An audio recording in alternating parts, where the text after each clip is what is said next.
Now, evolution of first cellular forms of life. What does it include? It includes the formation of protobionts and the evolution of living forms from these protobionts.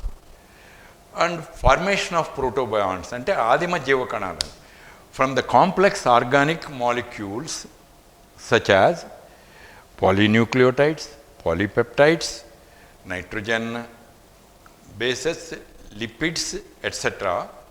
Large colloidal aggregates called coacervates. What are coacervates? They are bubble-like droplets were produced due to intermolecular attractions. అంటే అణువుల మధ్య ఉన్నటువంటి ఆకర్షణ వల్ల జరిగిన రసాయనిక చర్యల వల్ల ఈ ప్రోటోబయాంట్స్, కోఎజర్వేట్స్ లాంటి ప్రోటోబయాంట్స్ కాంప్లెక్స్ ఆర్గానిక్ మాలిక్యూల్స్ అయిన ప్రధానంగా న్యూక్లియో ప్రోటీన్స్ నుంచి, లిపిడ్స్ నుంచి ఏర్పడ్డాయి అని. They could take in molecules from their surroundings due to free genes. స్వేచ్ఛాజన్యువుల వల్ల పరిశ్రమలో ఉండేటటువంటి కొన్ని అణువులను తీసుకోగలిగాయి. Then they get enveloped by lipid layer. ఈ లిపిడ్ పొరతో ఆవరింపబడి, కొవ్వు పొరతో ఆవరింపబడి పరిశ్రమ నుంచి అవి కొంత వేర్పాటు చెందాయి అండ్ బికేమ్ డిస్టింక్ట్ ఎంటిటీస్. అంతటితో ఆగల. They formed enzymes from proteins for rapid multiplication. వీటన్నిటికీ స్వతహా ద్విగుణీకృత శక్తి ఉన్నది కాబట్టి వీటిని ఫస్ట్ ఫార్మ్స్ ఆఫ్ లైఫ్ అని మనం అంటున్నాం. ఇప్పుడు ఇక్కడ రెండు భాగాలు, ఒకటి భాగం ప్రోటోబయాంట్ తీసుకున్నాం, రెండోది origin of first true cells అన్నాం. నిజమైనటువంటి సజీవ కణాలు పుట్టుక ఎప్పుడు జరిగింది అంటే approximately 3 billion years ago, the protobionts, by absorbing organic molecules from prebiotic soup, evolved into anaerobic heterotrophs which derived energy by fermentation అన్నాం.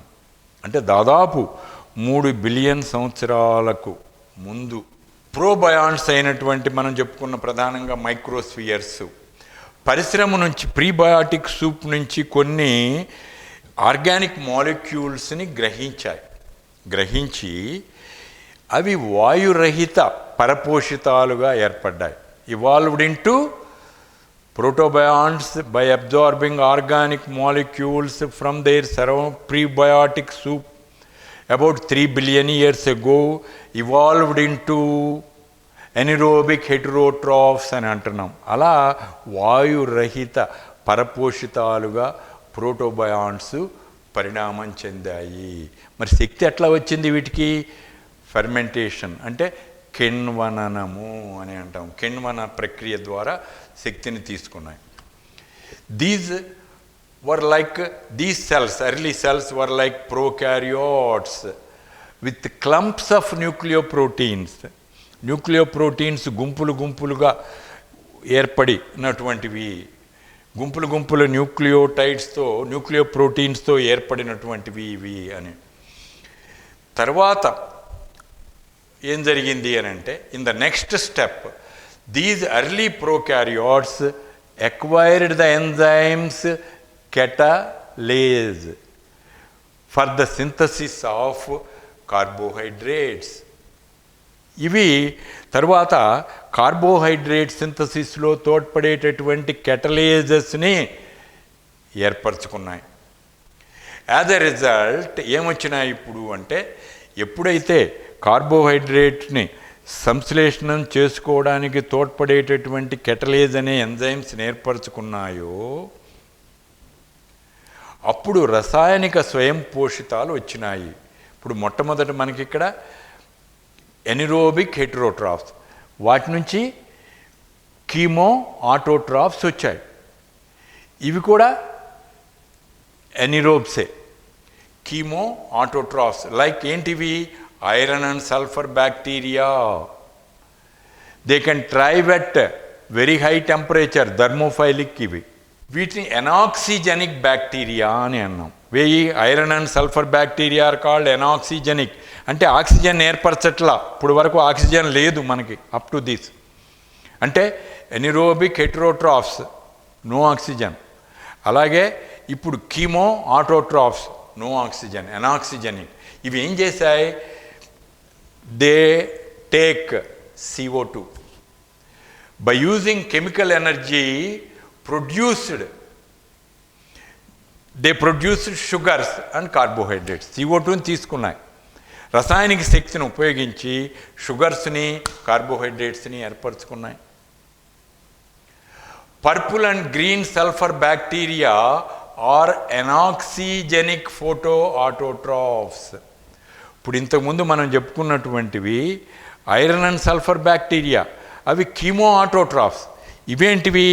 ఇప్పుడు purple and green sulphur bacteria, they are referred to as anoxygenic photo autotrophs అన్నాం. ఎట్లా వీటికి ఈ సూర్య శక్తిని, సూర్యరశ్మిని గ్రహించి వాటికి కావలసిన పిండి పదార్థాలను అవే తయారు చేసుకోగలిగాయి. అందుకని వీటిని ఏమంటున్నామంటే ఫోటో ఆటోట్రాఫిక్ అన్నాం. ఇందాక అక్కడ కీమో ఆటోట్రాఫ్స్, రసాయనిక శక్తి రిడక్షన్ వల్ల వచ్చినటువంటిది. ఇక్కడ వచ్చినటువంటిది సూర్యరశ్మిని ఉపయోగించుకున్నాయి. అంటే to trap the solar energy they evolved bacterial chlorophyll from the magnesium porphyrin available in sea water. సముద్రంలో ఉండే మెగ్నీషియన్ పార్ఫిరిన్ తీసుకుని ఈ purple and green sulphur bacterial క్లోరోఫిల్ని ఏర్పరచుకొని అవి ప్రథమ అంటే ఫస్ట్ ఫోటో ఆటోట్రోఫిక్ ఆర్గానిజమ్స్ వచ్చాయి. Still they did not release oxygen, therefore they are anoxygenic అని అన్నాం. Now in the next step, bacterial chlorophyll evolved into two chlorophyll. Chlorophyll JBలు మనకు వచ్చాయి. That is in cyanobacteria and green plants. ఎప్పుడైతే bacterial chlorophyll నుంచి natural chlorophyll వచ్చిందో సైనోబ్యాక్టీరియాలోను higher ప్లాంట్స్లోను, they have become oxygenic photo autotrophs. అంటే they released oxygen in their photosynthesis. మనం నార్మల్ ఫోటోసింథటిక్ రియాక్షన్ మనకు తెలుసు నాన్న. 6CO2 plus 12H2O gives C6H12O6 plus 12 molecules of water and ATP. Water వస్తుంది అని అనుకుంటున్నాం మనం. అలా మనకి కార్బోహైడ్రేట్ వచ్చింది. ఇక్కడ ఆక్సిజన్ కూడా రిలీజ్ అయింది. ఇక్కడ ఫోటోసింథసిస్లో ఆక్సిజన్ రిలీజ్ అవుతుంది, రెస్పిరేషన్లో ఆక్సిజన్ కన్స్యూమ్ అవుతుంది, ఫోటోసింథసిస్లో CO2 కన్స్యూమ్ అవుతుంది, ఆక్సిజన్ రిలీజ్ అవుతుంది. 6CO2 plus 12H2O gives C6H12O6 carbohydrate plus 6O2 వచ్చింది ఇక్కడ. So they have become oxygenic photoautotrophs. Thus reducing atmosphere was converted into oxidizing atmosphere about 2 billion years ago. With the availability of free oxygen, aerobic mode of respiration became predominant one. ఇప్పుడు ఇక్కడ ఒకసారి మనం గమనించినట్లయితే ఈ ఆదిమ జీవకణాలు, నిజ జీవకణాలు ఎలా వచ్చాయి ప్రోటోబయాంట్స్ నుంచి అంటే, ఫస్ట్ మనకి ఎనాక్సిజెనిక్ బ్యాక్టీరియా అయినటువంటి chemo autotrophic bacteria, iron and sulphur bacteria, అవి పరిసరాల నుంచి CO2ను తీసుకోవటం మొదలుపెట్టాయి. పరిసరాల నుంచి CO2 తీసుకున్నాక రసాయనిక శక్తిని ఉపయోగించుకొని వాటికి కావలసిన షుగర్స్, కార్బోహైడ్రేట్స్ ప్రొడ్యూస్ చేసుకున్నాయి. నెక్స్ట్ స్టెప్లో purple and green sulphur bacteria, ఇవి కూడా ఎనాక్సిజెనిక్కే. అయితే ఇవి కీమో ఆటోట్రాఫ్స్ కాదు. ఇవేంటి? సల్ఫర్, అదే purple and green sulphur bacteria are anoxygenic photo autotrophs.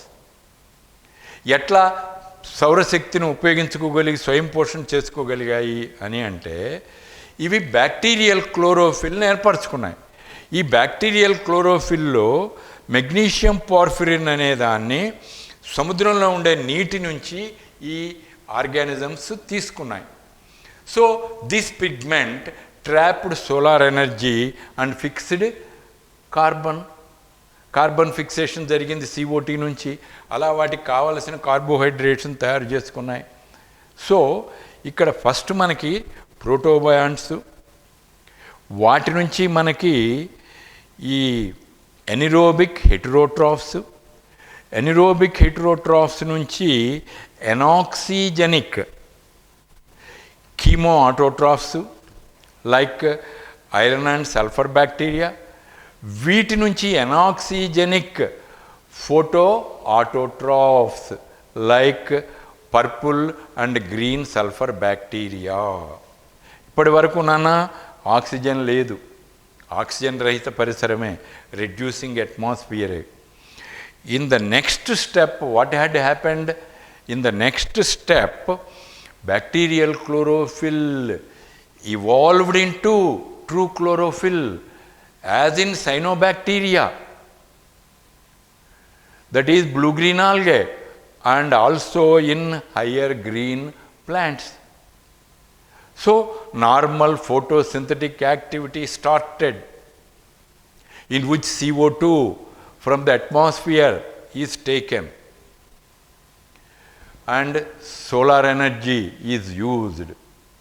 So then carbohydrate is produced, starch is produced.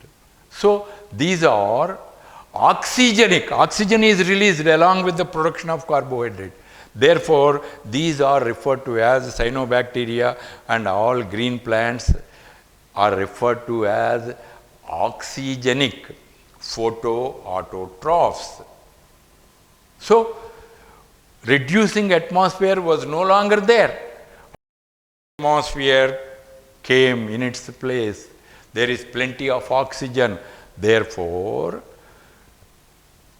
aerobic respiration has evolved as the most efficient mode of respiration.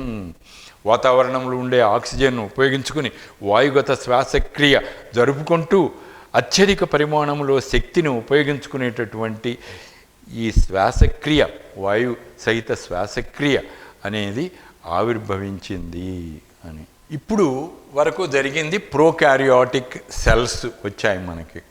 అంటే వాటిల్లో నిర్దిష్ట కేంద్రకము లేదు cyanobacteria వరకు మనకు.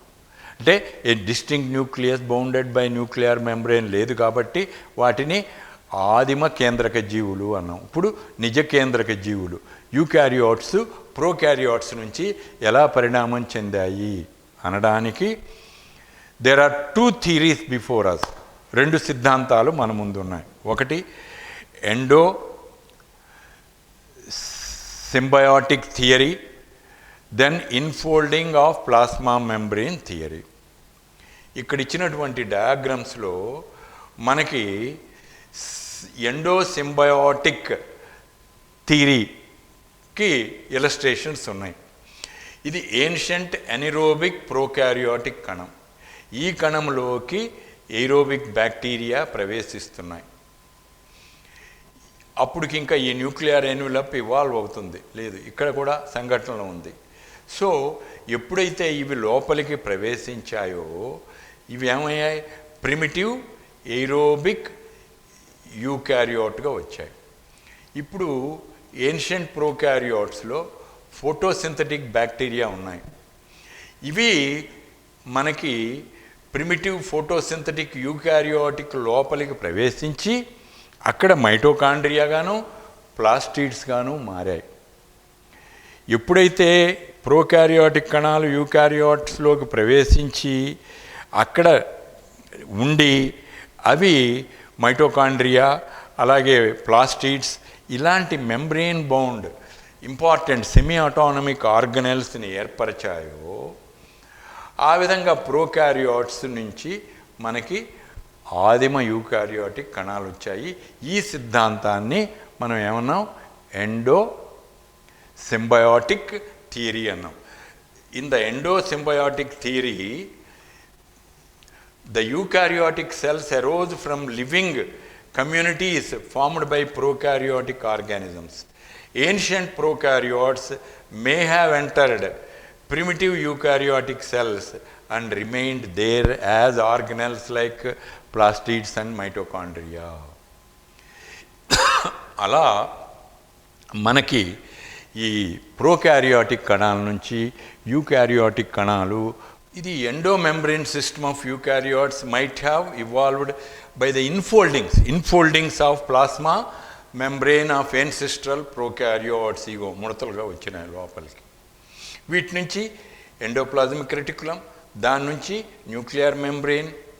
అలా మెంబ్రెయిన్ సిస్టమ్స్ లేనటువంటి prokaryotes నుంచి membrane systems, distinct nucleus ఉన్నటువంటి యూకారియాటిక్ కణాలు వచ్చాయి. ఈ సిద్ధాంతాన్ని మనం ఏమన్నామంటే theory of infolding of plasma membrane అన్నాం. సో ఇది బ్యాక్టీరియల్ కణము, ఇది ఎన్సిస్ట్రల్ ప్రోకారియాట్ ఆదిమ కేంద్రక కణం, అది నిజ కేంద్రక కణం. ఇట్లా ఈ రెండు సిద్ధాంతాల వల్ల ప్రోకారియాట్స్ నుంచి యూకారియాట్స్ పరిణామం చెందాయి అని చెప్పగలుగుతున్నాం. What are these two theories? So eukaryotes పుట్టుక గురించి రెండు సిద్ధాంతాలు ఉన్నాయి. There are two theories with regard to the origin of eukaryotes from prokaryotes. The first one is endosymbiotic theory. What does it say?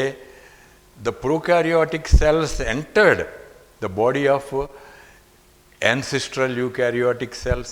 There they lodged themselves and perpetuated as membrane-bound organelles like mitochondria, plastids, etc. The second theory, that is infolding of plasma membrane theory, says that the endomembrane system evolved due to infoldings of plasma membrane of the ancestral of the prokaryotes. Once the infoldings form ER formed nuclear membrane and also other membrane bound organelles. So these two theories support the evolution of eukaryotic cells from the primitive prokaryotic cells.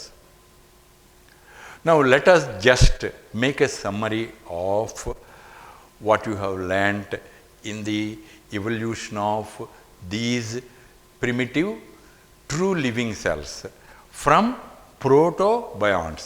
First you have the protobionts here.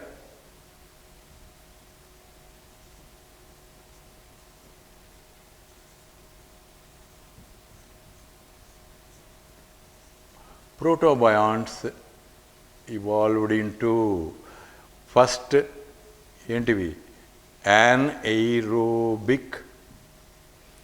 anaerobic heterotrophs. Anaerobic heterotrophs.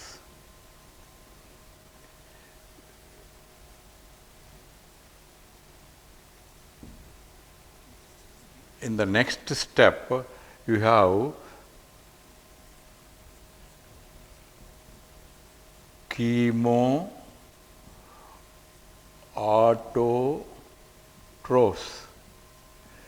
chemoautotrophs. ఏంటివి అంటే they are iron and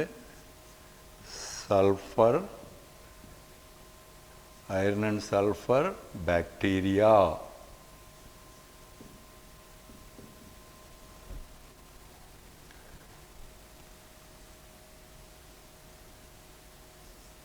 Next you have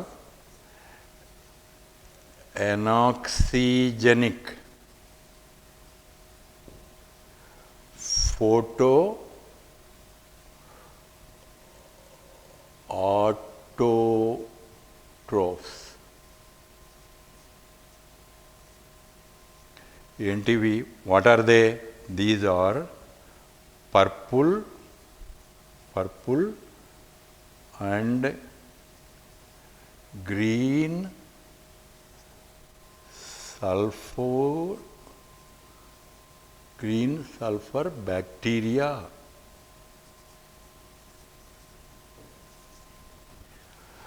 Now in the final step,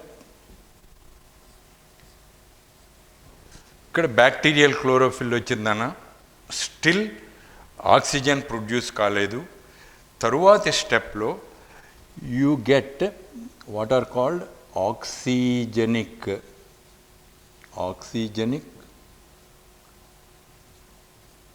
ఇవి photo autotrophs like cyanobacteria. So, ivi prokaryotes. From these prokaryotes,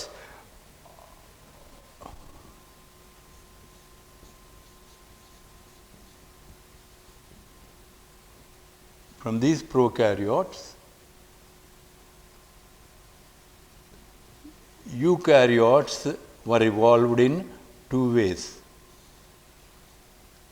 ఒకటి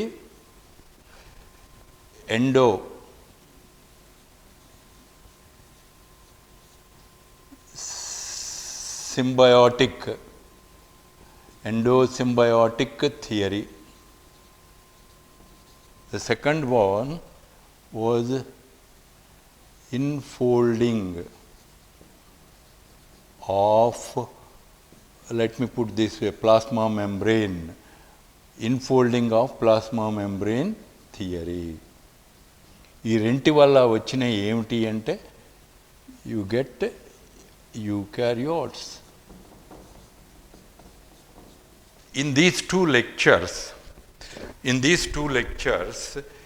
you learnt about the various aspects pertaining to origin of life, starting with the origin of universe, origin of earth, then primitive earth atmosphere, then you have these protobionts, and then these forms, that is first cellular forms, anaerobic heterotrophs, chemoautotrophs, anoxygenic photoautotrophs, oxygenic photoautotrophs.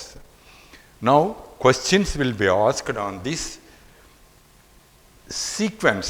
Study and identify the correct sequence with regard to the origin of true living cells. So ఈ సీక్వెన్స్ని ఫస్ట్లో anaerobic హెటరోట్రాఫ్స్, aerobic అంటే పోతుంది అది, anaerobic హెటరోట్రాఫ్ first ప్లేస్లో ఉండాలి. Next chemo autotrophs ఉండాలి. Next anoxygenic photo autotrophs, oxygenic photo autotrophs తర్వాత వస్తాయి. ఆక్సిజనిక్ ఫోటో ఆటోట్రాఫ్స్ బ్యాక్టీరియా ఉండొచ్చు, ఇక్కడ పర్పుల్ గ్రీన్ సల్ఫర్ బ్యాక్టీరియా ఉండదు, ఇక్కడ ఐరన్ అండ్ సల్ఫర్ బ్యాక్టీరియా ఉండొచ్చు. ఎనైరోబిక్ హెటరోట్రాఫ్స్కి ఎనర్జీ ఎలా వస్తుందన్న ఫర్మెంటేషన్ వల్ల వస్తుంది, అలా కూడా అడగొచ్చు. So with this I have completed the important lectures, that is origin of life in 2 classes related to this evolution. Now let us look into the questions, question bank. What next? We don't know what is going to happen and which species is going to be evolved. At present, man is the youngest. So after man, what next? So that is the thing shown there. Now you have previous NEET model questions. Now, dear students, you carefully follow the type of questions that have been repeatedly asked in the previous NEET as well as AIPMT exams. Now I have taken the exact questions given in the previous exams and their nearest models. So the question reads like this: following are the statements regarding the origin of life. ఇక్కడ రెండే statements ఇచ్చాడు. ఈ రెండు statements జాగ్రత్తగా చదివి రెండు కరెక్టా, రెండు రాంగా, ఏ కరెక్టు బి రాంగా, లేకపోతే ఏ రాంగు బి కరెక్టా ఏమిటి అనేది మీరు గుర్తించాలి. Read the statements carefully. The earliest organisms that appeared on the earth are non-green and presumably anaerobes. మనం నేర్చుకున్నాం ఇక్కడ ఎనిరోబిక్ హెటరోట్రాఫ్స్. హెటరోట్రాఫ్స్ అంటే క్లోరోఫిల్ లేదు వాటికి. So this is a true statement నాన్న. The second statement, the first autotrophic organisms were the chemo autotrophs. You have here chemo autotrophs that never released oxygen. They are also anoxygenic. B also true. So of the above statements, which one of the following option is correct? అంటే నువ్వు దేన్ని ఎంపిక చేసుకోవాలి? You are to choose an option in which both A and B are correct. A and B కరెక్ట్గా ఉన్నటువంటిది ఏంటి? A is correct, B is false. B is correct, A is false. అది కాదు, both A and B are correct. So your option is 3. You should opt for both. Both statements are correct. అలా లెంగ్దీగా ఉంటుంది, చదవడానికి కనీసం 1 minute పడుతుంది. ఈ question కూడా చూడండి, లెంగ్దీ క్వశ్చనే. ఇది 2008లో అడిగాడు. Which one of the following is incorrect. ఇందాక కరెక్ట్ ఎంపిక చేయమన్నాడు, ఇప్పుడు ఇన్కరెక్ట్, సరికానివి. About the characteristics of protobionts, coacervates, microspheres as envisaged in the biogenic origin. అంటే కెమికల్ ఎవల్యూషన్ వల్ల ఇవి ఏర్పడతాయి. వాటిని దృష్టిలో పెట్టుకుని వీటికి వర్తించినటువంటి వ్యాఖ్య ఏది అనేదాన్ని నువ్వు గుర్తించు. Statement incorrect. They were partially isolated from their surroundings. ఇది కరెక్టే. They could maintain an internal environment. కొద్దిగా ఆ లైపిడ్ లేయర్ వచ్చింది కాబట్టి కొంత ఉంటుంది. They were able to reproduce. Self replication చేస్తున్నాయి, న్యూక్లియర్ ప్రోటీన్స్ ఉన్నది, అది కూడా నిజమే. 1, 2, 3 నిజము. 4వది ఏంటి? They could separate combinations of molecules. Combinations of molecules separate చేసుకోలేవు. పరిశ్రమలో ఉండే వాటిని కొన్ని తీసుకుంటున్నాయి, కానీ తర్వాత అవి సెపరేట్ చేసే తత్వం వాటికి లేదు. కాబట్టి this is the incorrect statement. 4th statement is the incorrect statement with regard to protobionts. They have no ability to separate combinations of molecules from their surroundings. 3rd question వచ్చేదలికి the concept chemical evolution is based on అన్నాం. మనం ఇంతకుముందు చెప్పుకున్నాం రసాయనిక పరిణామము దేని మీద ఆధారపడి ఉన్నది మనకని. Possible origin of life by combination of chemicals under suitable environmental conditions. అంటే అనుకూలంగా ఉండేటటువంటి పరిసర కారకాల్లో possible origin of life by combinations of chemicals. అంటే క్రిస్టలైజేషన్ ఆఫ్ కెమికల్స్ జరగదు, స్ఫటికీకరణం జరగదు. Interaction of water, air, clay under intense heat లేదు, ఎయిర్కి సంబంధం రాదు అక్కడ. Effect of solar radiation on chemicals, ఇది రసాయనిక పరిణామానికి లేదు. కాబట్టి ఇక్కడ 2, 3, 4 సరికాని వ్యాఖ్యలు. పనికొచ్చేటటువంటిది ఏమిటి అని అంటే ఫస్ట్ స్టేట్మెంట్ నీకు 2007లో దీన్ని అడిగాడు. తర్వాత స్టేట్మెంట్ చూడండి. Which of the following amino acids was not found to be synthesised in millers experiments.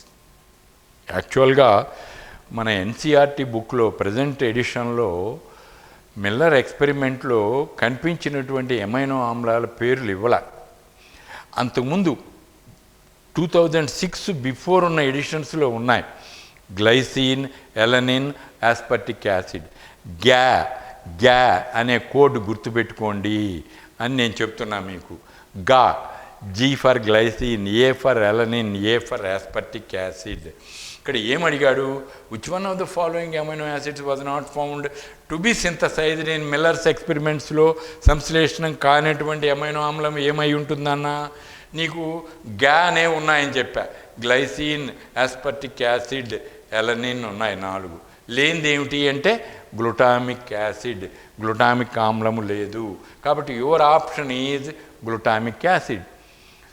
Miller ఎక్స్పెరిమెంట్స్లో కనిపించింది కాదు, కనిపించినటువంటి అమైనో ఆమ్లాన్ని మనం గుర్తించాలి. ప్రధానంగా కనిపించినటివి glycine, aspartic acid and alanine. ఇందాక మీకు నేను లెసన్ చెప్పేటప్పుడు ఈ పాయింట్ని ఎంఫసైజ్ చేశాను, అక్కడ ఉదహరించడం కూడా జరిగింది. Coacervates were experimentally produced by, మనం అనుకున్నాం ఈ first living molecule self replicating ఉండేటటువంటివి కోఎజర్వేట్స్ అని అనుకున్నాం. వీటిని కృత్రిమంగా సంశ్లేషణ చేసింది ఎవరు అని అంటే జాకోబ్ అండ్ మోనార్డ్ కాదు. ఎక్కడొస్తారు జాకోబ్ అండ్ మోనార్డ్ అనేవాళ్ళు? మనకి దీంట్లో వస్తారు.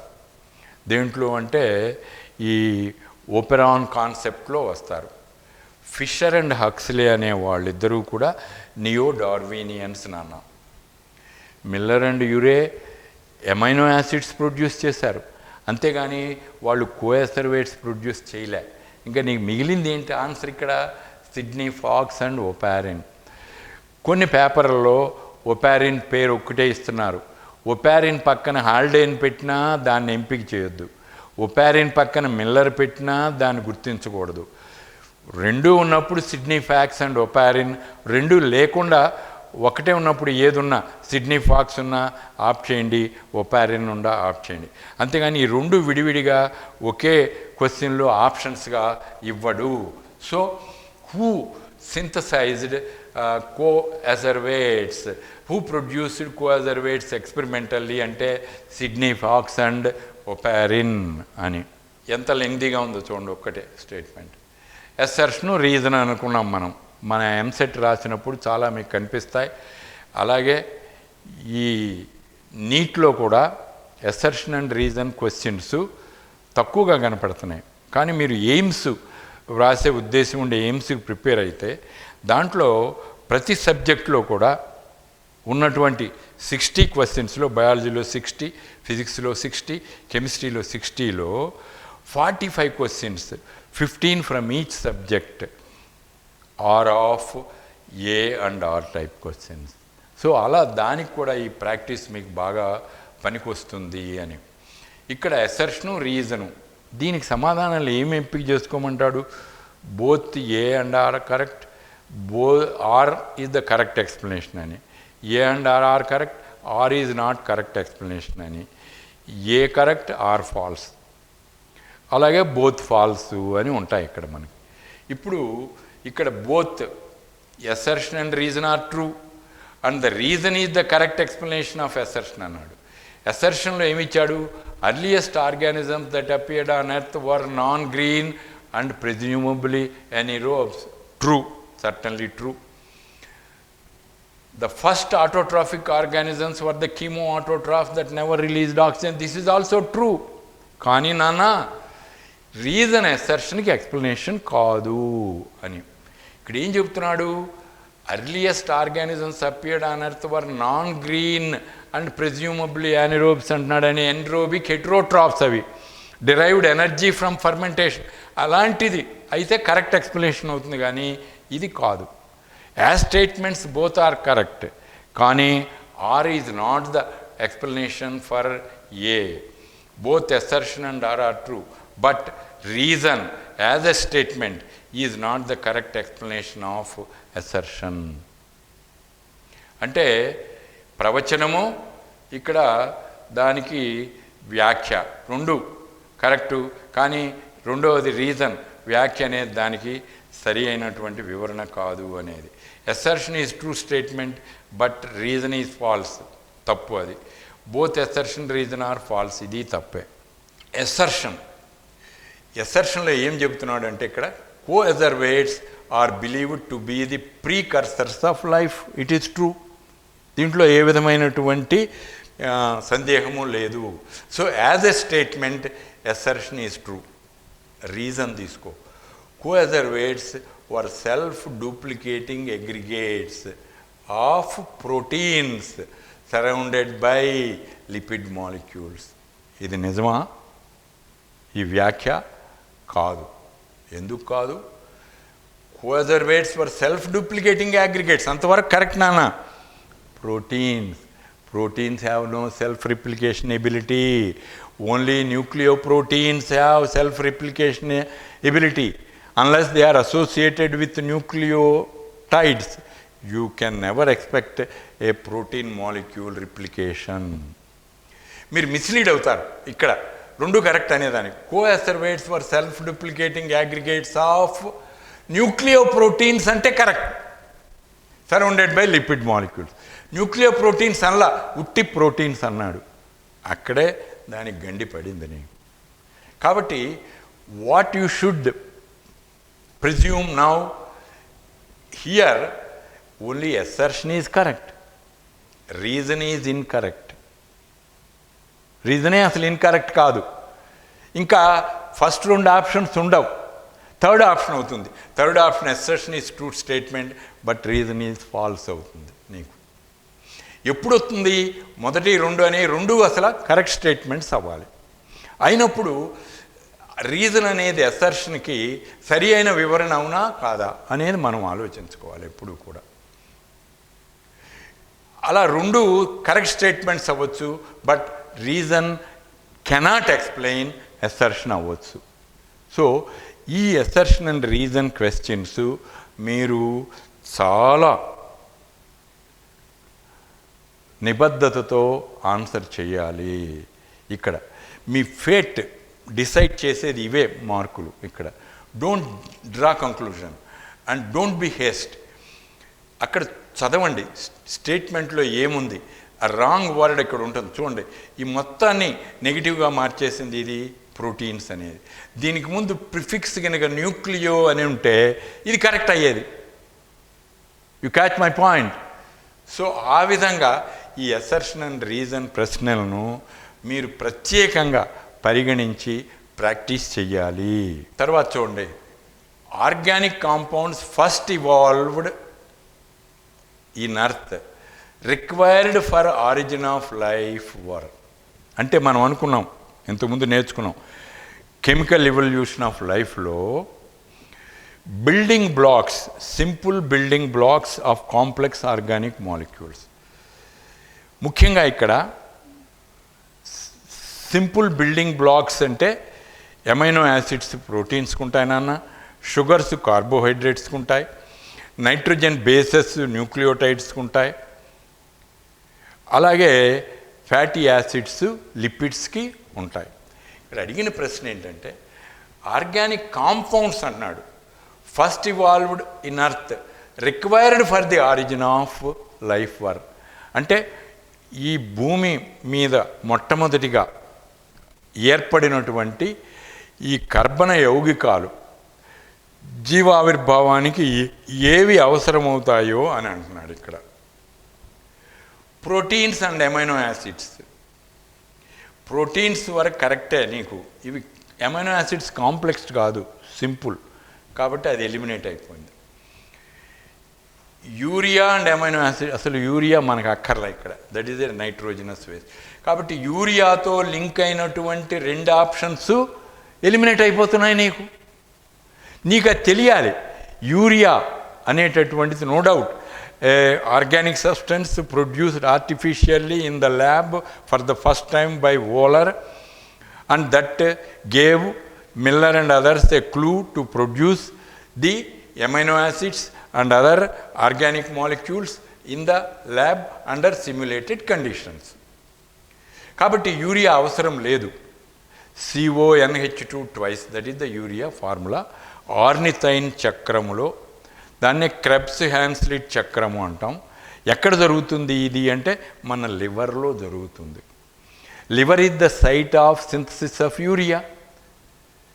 In which cycle synthesis of urea take place? Synthesis of urea takes place in ornithine cycle, Krebs Henseleit cycle. Ornithine, citrulline, arginine, 3 amino ఆమ్లాలు ఉంటాయి మనకి ఇక్కడ. You catch the point. So urea ఉండే 2 options eliminate అయిపోతున్నాయి నాన్న. ఇక్కడ మనకి ప్రోటీన్స్తో పాటు కావాల్సినవి ఏంటి అంటే న్యూక్లిక్ యాసిడ్స్, కేంద్రక ఆమ్లాలు కావాలి, DNA, RNA అనేవి చాలా అవసరం. So the correct option for this question is proteins and nucleic acids. అంటే మాంసకృత్తులు, కేంద్రక ఆమ్లాలు మాత్రమే. మాంసకృత్తులు ఎమైనో ఆమ్లాలు కాదు, యూరియా ఎమైనో ఆమ్లాలు కాదు, యూరియా కేంద్రక ఆమ్లాలు కాదు. Which of the following statements is correct? About microspheres. చాలా కేర్ఫుల్గా చదవండి. ఈ సూక్ష్మ గోళాల గురించి సరి అయినటువంటి వ్యాఖ్యలు ఏమిటి అని అన్నాడు. ఇక్కడ మోర్ దాన్ 1 ఉండొచ్చు, సరి అయింది, 2 ఉండొచ్చు, 3 ఉండొచ్చు, అన్నీ కూడా సరి అయిన వ్యాఖ్యలు అవ్వడానికి అవకాశం ఉంది ఇక్కడ. సో జాగ్రత్తగా ఇవి చదవండి. ఒక వ్యాఖ్య చదవగానే ఏ కరెక్ట్ అనేదానికి, ఒకటి కరెక్ట్ అనేదానికి మీరు వెళ్ళొద్దు ఇక్కడ. కాబట్టి ఇక్కడ మనకి which of the following statement is correct about microspheres అన్నాడు. మైక్రోస్ఫియర్స్ అంటే ఏం చెప్పాను నాన్న? సూక్ష్మగోళాలు.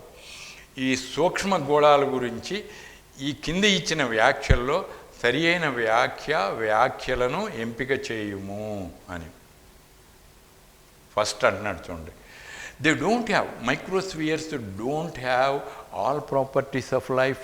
They are not complete cells నాన్న. They can only exhibit a few features of true cells, like self-replication, bounded by that lipid layer. ఇలాంటివి తప్ప వాటిల్లో మామూలు కణానికి ఉండేటటువంటి ధర్మాలు లేవు. సో ఇది కరెక్ట్ నాన్న. They don't have all properties of life. ఇప్పుడు దాని బదులు they have all properties of life అనుకోండి, అది రాంగ్ స్టేట్మెంట్ అవుతుంది. They are composed of nucleoprotein molecules, absolutely true. ఇదే they are composed of only protein molecules, only nucleic acids అంటే అది తప్పు. కాబట్టి రెండో స్టేట్మెంట్ కూడా కరెక్టే మనకి. ఒకటి కరెక్టు, 2 కరెక్ట్. మూడోది చూడండి, bud to form smaller microspheres. అవి ఇందాక ఫిగర్లో చూపించాను మీకు ఇల్లస్ట్రేషన్లో. మైక్రోస్ఫియర్స్ డివైడ్ అవుతుంటాయి, బడ్డింగ్ జరుగుతుంటాయి. ఈస్ట్ కణాల్లాగా బడ్డింగ్ జరుగుతుంది బైనరీ ఫిషన్ వల్ల. సో అలా bud to form smaller microspheres, larger smaller form అవుతూ ఉంటాయి. అంటే సెల్ఫ్ రిప్లికేషన్ ఉంది. అంటే first statement correct, they don't have all properties of life, true. They are composed of nucleoprotein molecules, that is also true. They bud of smaller మైక్రోస్ఫియర్స్, that is also true. కాబట్టి నీ answer ఏమవుతుంది నాన్న ఇక్కడ? All of these statements are correct. All the above 3 statements are true with reference to microspheres అని అంటున్నాం మనం. According to Oparin, which of the following was not present in the atmosphere of primitive earth? అంటే ఆదిమ భూవాతావరణంలో ఒపారిన్ దృష్టిలో లేనటువంటిది ఏమిటి అని మనం అనుకున్నాం. అక్కడ రెడ్యూసింగ్ అట్మాస్ఫియర్ ఉంది. రెడ్యూసింగ్ అంటే ఏంటన్నా? ఆక్సిజన్ లేనిదిరా. అక్కడ అధికంగా ఏముంది? హైడ్రోజన్ ఉంది, మీథేన్ ఉంది, వాటర్ వేపర్ ఉంది. మరి లేనిదేంటి? ఆక్సిజన్ లేదు. ఆక్సిజన్ ఎప్పుడు వచ్చింది? ఆక్సిజనిక్ ఫోటో ఆటోట్రాఫ్స్ అయిన సైనోబ్యాక్టీరియా పరిణామం చెందినాక వచ్చింది. నియర్లీ మనకి ఇక్కడ 2 బిలియన్ ఇయర్స్ ఎగో. సో ఇక్కడ according to Oparin which one of the following was not present in the atmosphere of primitive earth అంటే మీథేన్ ఉందిరా నాన్న, వాటర్ వేపర్ ఉంది, నీటి ఆవిరి ఉంది, హైడ్రోజన్ ఉంది. లేనిదేంటి? ఆక్సిజన్ లేదు నీకు అని. సో ఇలా మీరు ఈ మాదిరి ప్రశ్నలను ప్రతి టాపిక్లో కూడా మీకున్నటువంటి స్టడీ మెటీరియల్స్ అనండి, క్వశ్చన్ బ్యాంక్స్ అనండి, నెట్లో కూడా ఉన్నాయి క్వశ్చన్ బ్యాంక్స్, మోడల్ పేపర్స్ ఉన్నాయి. వీటిని ప్రతి చాప్టర్ని అధ్యయనము చేసి దానికి రిలేటెడ్గా ఉండేటటువంటి అన్ని రకాల questions, statements, matching type, assertion and reason type, functions type, ఏదన్నా శాస్త్రవేత్తలు ఇవి ఇన్ని రకాలుగా ఆ క్వశ్చన్ బ్యాంక్లోని క్వశ్చన్స్ని మీరు చదివి పూర్తిగా క్వశ్చన్ని ఆన్సర్ చేయటం ప్రాక్టీస్ చేయండి. ప్రాక్టీస్ మేక్స్ అజ్ పర్ఫెక్ట్ అని అన్నాం. సో ఇక్కడ మీరు 5 Pలు గుర్తుపెట్టుకోవాలి. ఒక P ఏమిటి అంటే ఫస్ట్ ప్లాన్, ప్రణాళిక వేసుకో. రెండో P ఏంటంటే ప్రాక్టీస్, అభ్యాసం చెయ్యి. మూడో P ఏంటంటే పర్సీవరెన్స్ అని అన్నాం. పర్సీవరెన్స్ అంటే వదలకోకుండా దాన్ని పట్టుకో అని. 4వ పి ఏంటంటే పీస్ అని అన్నాం, అంటే ప్రశాంతంగా ఉండాలి, పరీక్షకు వెళ్తా కంగారు పట్టడం ఇలా ఉండకూడదు. 5వ పి ఏంటంటే పర్ఫెక్షన్. పర్ఫెక్షన్ అంటే దానికి నువ్వు కరెక్ట్గా చేసిన దాన్ని అక్కడ రిప్రజెంట్ చేయటం నేర్చుకోవాలి అని. ఇలా మీరు ప్రతి టాపిక్కి కూడా అభ్యాసం చేయాలి క్వశ్చన్ బ్యాంక్స్ని. అప్పుడే మీరు బాగా ఆన్సర్ చేయగలుగుతారు. ఇంకా ఇక్కడ మీకు కొన్ని చిట్కాలు నేను చెప్తా. మీలో చాలామందికి సందేహాలు ఉంటాయి. నాకు ఫిజిక్స్ మీద పట్టుదల లేదు, నాకు ఫిజిక్స్ మీద పట్టు లేదు, కానీ ఎంసెట్లో అదే నీట్లో మంచి ర్యాంక్ ఎలా సాధించాలి నేను అని అన్నట్లయితే బయాలజీ కెమిస్ట్రీ మీద అధిక దృష్టి ఫోకస్ చేయి. ఇక్కడ నీకు ఎన్ని క్వశ్చన్లు వస్తాయి అంటే 90 క్వశ్చన్లు బయాలజీలో ఉన్నాయి. 90 into 4 ఎన్ని వస్తాయి అంటే 360 మార్కులు. అందుట్లో ఒక 60కు వదిలేసుకో. అంటే నువ్వు ఒక 80 క్వశ్చన్స్ కనుక నువ్వు ఆన్సర్ చేసుకున్నట్లయితే ఒక 20 మనకి ఏదైనా నెగిటివ్ మార్క్ వేసుకున్నా కూడా 320 మార్కులు నువ్వు తెచ్చుకుంటావు.